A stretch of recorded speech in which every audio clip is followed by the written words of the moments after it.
grim darkness of the far future, there is only war. A line from Warhammer 40k. Some of you might be asking, what is Warhammer 40k? And to that I'd say, Warhammer 40k is a universe based in a distant sci-fi future, where basically everything that could go wrong has gone wrong. Multiple space-traveling civilizations have become disjointed and separated, and with humanity facing off against multiple xeno threats, and with said threats, the Emperor of Humanity has created a task force, an elite chapter of soldiers, the best of the best. Warhammer 40k Chaos Gate Daemonhunters has you playing as these elite super soldiers. Now a small disclaimer before we continue. The Warhammer 40k universe is humongous, and I can't possibly do it justice in this one review video. Hell, I couldn't even do it justice in 100 videos. But fear not, there are people who have done excellent videos explaining the universe, so I'll link those below. Now without further ado, here is the Warhammer 40k Chaos Gate Daemonhunters review. Oh, what a mouthful. Enjoy. It's so good to see the elements of the 40k universe come to life and in motion. It's such a joy as a fan seeing hulking space marines ripping through demons with force weaponry, decapitating them with a halberd or simply destroying them with a bolter, blinking around the battlefield as an interceptor, annihilating foes with Goku-like speed, cleansing demons with fire. Everything is so vivid, stylized and visceral, and I love it. For anyone who knows the universe, they also know the Black Library, akin to the Great Library of Alexander in electronic form, with a vast amount of novels and short stories that you can purchase and slowly piece together this vast universe. This game is a straight up fan service. Every small detail is fleshed out to a painstaking level, and the game is a beautiful representation of said universe. Albeit you only get to see a handful of repeated environments with a couple of visual differences, but the character models are exquisite. Each class is sculpted to an exact copy of what you'll read in the books, illustrated in such a way that you'll be marveling at the intricacies in the minute details. If you're not a Warhammer fan, you'll see some chunky boys with armor and glowing bits, but they still look absolutely badass. The general look and feel of the game is a bit hit and miss. The colours seem a little saturated, with bloom out of control in some areas of the game. The main hub you'll inhabit between the missions remains gloomy and dark for the most part, which is in line with what you'd expect from the grim dark universe. Characters have a certain flair, but they also have these doll-like eyes which creep me out. I'm definitely getting Conjuring flashbacks as we speak. Luckily they act and behave like 40k characters, which I'll discuss later in the story. But for the most part, the aesthetic of the game, and I would largely say most of the UI, has been nailed, even in some of the missions that have repeated layouts and oversaturated enemies. To put it simply, it plays like XCOM but on hard mode. You're outnumbered, outgunned, and more often than not outmaneuvered. You become a commander of the Grey Knight assault cruiser. After a loss of a previous commander, you are tasked with rebuilding your strike teams, repairing your ships, and repelling the forces of chaos by moving from zone to zone on a star map. Managing your resources, your ship, and your crew can be excruciating at times, and this is mostly due to the learning curve of the game. You see, you play as the Grey Knights, who are the most elite forces of humanity, armed with psychic powers, incredibly powerful weaponry, and the best armor one can have. In theory, you should absolutely tear through the fodder-like enemies in the game. In theory. But in reality, your Grey Knights are pincushions for the enemy to shoot at. Low HP pools, non-existent armor and weak weaponry combined with an abundance of enemies with unfair advantages, and you have yourself a bloodbath in almost every single mission. If your Grey Knights do somehow make it out alive, they're usually wounded, which means their max HP is reduced. These wounds take many days to heal in game, but that doesn't stop the forces of chaos from expanding. You're forced to take these new recruits into battle, and almost every time the enemy is only getting stronger. It can feel overwhelming and unfair. Eventually you'll have a tipping point. Now the question is, did you make it to that tipping point, or did the entire galaxy get swallowed up by Nurgle chaos? When you do finally get the upgrades for your ship, it provides various benefits like improved recovery times or better results for in-game events and confrontations. The game feels a little more balanced after the upgrades, Putting together an elite squad is difficult, but if you manage to do it, the odds tip into your favour. That doesn't mean you can play recklessly, but it does mean you'll have less panic moments.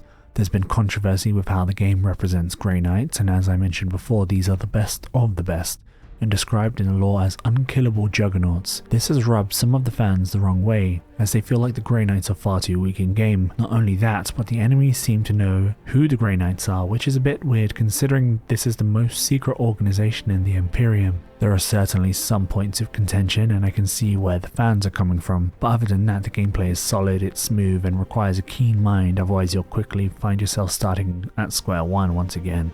I personally like the challenge, even if the learning curve came swiftly and steeply. Overall, great gameplay. So I briefly touched on this in the previous section, so let's unfold the story here. You're playing the role of an acting commander of a Grey Knight assault ship. The ship damaged, crew obliterated, and previous strike teams lost to the forces of chaos.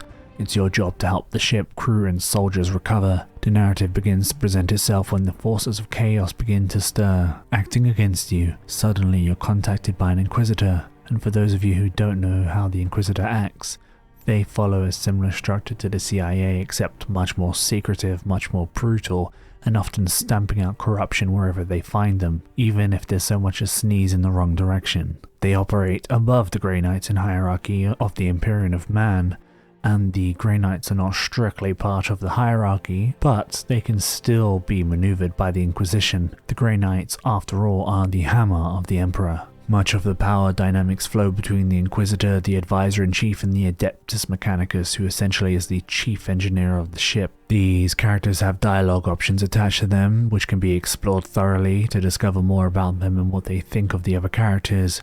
The Inquisitor, for instance, speaks mostly about the intricacies of demons and the warp, which acts as a tear in the space-time. Yes, it's getting complicated, I know. The Inquisitors also act as a research station. These upgrades are vital to your story and your survival and should be prioritized. As you progress, you'll uncover more of the secrets, and the Chaos armies will harbor and move against you. The voice work is tremendous and very fitting for the Warhammer 40k universe. There are so many voice lines. I was pleasantly surprised by the sheer number of recorded voice lines actually, each recorded with grit, passion, and agenda. You feel the tension as the desperation grows, each character being pushed to the brink, which serves to bring out the less palatable parts of their personality. And as the insecurities rear their ugly head even more, the drama unfolded in the typical 40k fashion. A truly splendid showing of what the Warhammer 40k universe contains. The game looks great, but it certainly does come at a cost on high settings. You'll be looking at about 46 FPS at 4K, 80 at 2K, and 90 at 1080p on a 3080. Naturally, if you lower the shadows, turn off depth of field, and tweak some of the more minor settings, you'll be able to get better results. There are multiple particle effects in the game, and as a result, the game gets a little choppy at times.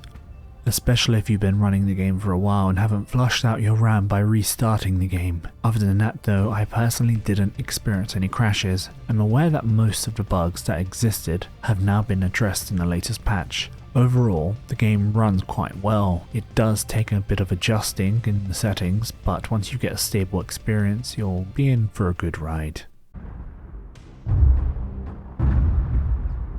It is the 41st millennium. For more than 100 centuries, the Emperor has sat immobile on the golden throne of Earth. Mankind wages a never-ending battle for survival against the demonic power of the Chaos Gods. But by one force is humanity shielded from true darkness: the Grey Knights. This secret chapter of Space Marines are the Imperium's surest defense against that which the Emperor foresaw would be its greatest threat: humanity's blade against the demon. For in the grim darkness of the far future, there is only war.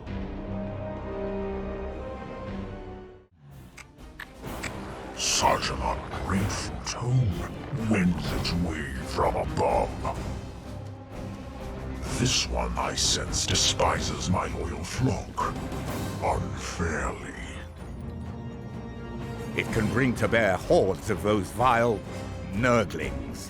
You must be wary. If you will not accept what I offer, then I must regretfully request you depart my realm. No? A pity, but you will need a fine. As for the sound design, it's pure joy. Everything a Warhammer 40k fan could want, and even if you're not an avid fan, it's still badass and feels epic. Whether it be cutting through an enemy or casting a psychic attack, every action feels impactful and meaningful. Cutscenes play when you kick through doors or lob grenades. They cause an audio bliss as you become ecstatic in a symphony of destruction. The voice work is done so well that each interaction feels fleshed out as if the people were talking right in front of you. The Imperium of Man, especially the Space Marines, have a very particular way of talking, and it shines through very strongly, and I loved it. Enemies play their roles nefariously, and in true Chaos fashion, deliver some excellent performances, as do the Forces of Order. I generally didn't find any faults with the soundtrack in my personal opinion. It seems the audio engineers went through with a fine-tooth comb, making sure that everything was presented in a satisfactory manner, and it shows. It shows in the battle soundtrack, it shows in the weapon sounds, it shows in the very interactions between good and evil, it shows between the ships and the teleportation, it shows in every minute small detail. This is probably one of the best Warhammer games in my opinion, and it has one of the best soundtracks. I hate to admit it, but I cannot let my bias affect my rating. As much as I want to give this an absolute must-buy, it's a very niche setting and I get it, so here's what I'll say instead. If you're an XCOM fan, or of the likes, or if you're a Warhammer 40k fan, I'd definitely buy this game. There are tactical elements which provide the XCOM fans with the feel they need before the next XCOM, and the deep and satisfying lore will appease the 40k fans.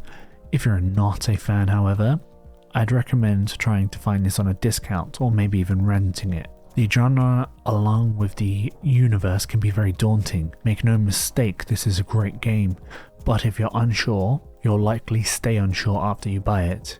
That being said, you're in for a good experience if you do manage to plow your way through the more difficult aspects of the game. And there we have it. That was the Warhammer 40k Chaos Gate Daemonhunters review. I hope you enjoyed it, and I'll catch you on the next one. Take care.